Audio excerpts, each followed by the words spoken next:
শিল্প, স্বাস্থ্য, শিক্ষা, আবাসন, মানবিক দানশীলতা ও সমাজ গঠনে দীর্ঘদিনের অসামান্য অবদান রেখে সমাজে এক অনন্য দৃষ্টান্ত স্থাপন করেছেন বিশিষ্ট সমাজসেবক ও শিল্পোদ্যোক্তা আলাউদ্দিন আহমেদ। তার এই আজীবন অবদানের স্বীকৃতিস্বরূপ তাকে শতাব্দী পুরুষ সম্মাননায় ভূষিত করা হয়েছে।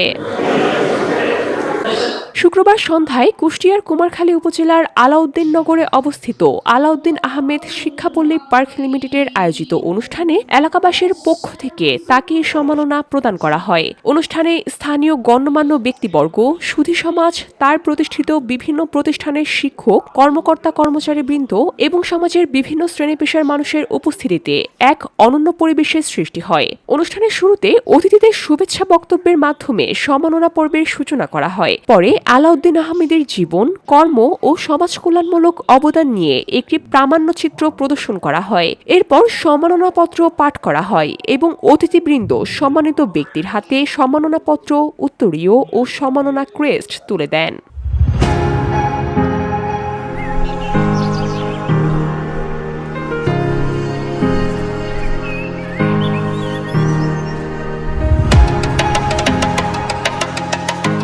অনুষ্ঠানের স্বাগত বক্তব্যে জেলা সমাজসেবা অধিদপ্তরের উপপরিচালক আব্দুল লতিফ বলেন, শিল্প প্রতিষ্ঠার মাধ্যমে কর্মসংস্থান সৃষ্টি, স্বাস্থ্যসেবায় মানবিক উদ্যোগ, শিক্ষা বিস্তারে স্কুল কলেজ মাদ্রাসা প্রতিষ্ঠা, ধর্মীয় প্রতিষ্ঠান নির্মাণ, অবকাঠামো উন্নয়ন এবং দরিদ্র মানুষের কল্যাণে অসংখ্য মানবিক কর্মকাণ্ডের মাধ্যমে আলাউদ্দিন আহমেদ একটি উজ্জ্বল দৃষ্টান্ত স্থাপন করেছেন।